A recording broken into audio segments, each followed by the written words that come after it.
আওয়ামী লীগের ধানমন্ডির যে পার্টি অফিসের ভিতরের দৃশ্য, ভিতরে একেবারেই সব কিছু ধ্বংস হয়ে গেছে, ধ্বংস করে ফেলেছে সব কিছু। যেটি পরিপূর্ণ পরিপাটি করে সাজিয়ে রাখা হয়েছিল, সেই পার্টি অফিস এখন শুধুমাত্র ধ্বংসলীলা, যেখানে কোটি কোটি টাকা ব্যয় করে নানান রকম রুম বানানো হয়েছিল, সেই জায়গাতে এখন কোনো কিছু নেই। আমরা একটু ভেতরে ঢোকার চেষ্টা করছি এবং ভিতরে দেখানোর চেষ্টা করছি।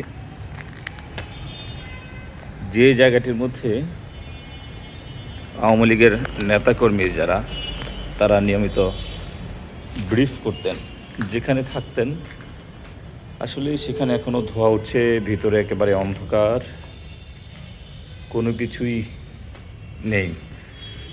মনে হচ্ছে একেবারেই ভূতুর একটি বাড়ি। জানালার যে গ্রিল ছিল সেটিও একেবারেই খুলে নিয়ে গেছে, এবং ভিতরের যে দৃশ্য, বিভিন্ন জায়গায় বিদ্যুতের লাইন পড়ে আছে এবং একেবারে অন্ধকার, ধোঁয়া উঠছে, প্রচণ্ড ধোঁয়ার গন্ধ, প্রচণ্ডভাবে ধোঁয়া উঠছে। এবং এখানে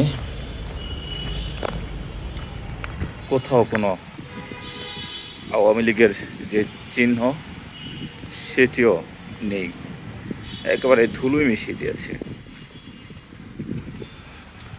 যে জায়গাটির মধ্যে, যে ভবনটির মধ্যে ব্রিফ করা হতো, সেখানে ভিতরে পানি দিয়ে নিভিয়ে আগুন নেভানোর চেষ্টা করা হয়েছে এবং এখানে ধ্বংসযজ্ঞ, একেবারে ধ্বংসলীলা বলা যেতে পারে।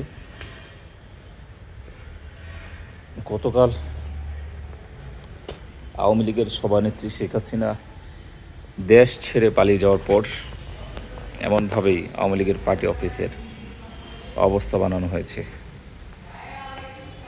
এবং এখানে আগুন দিয়ে পুরো জায়গাটি আগুন দিয়ে পুড়িয়ে দেওয়া হয়েছে। এখনও ধোঁয়া উঠতেছে,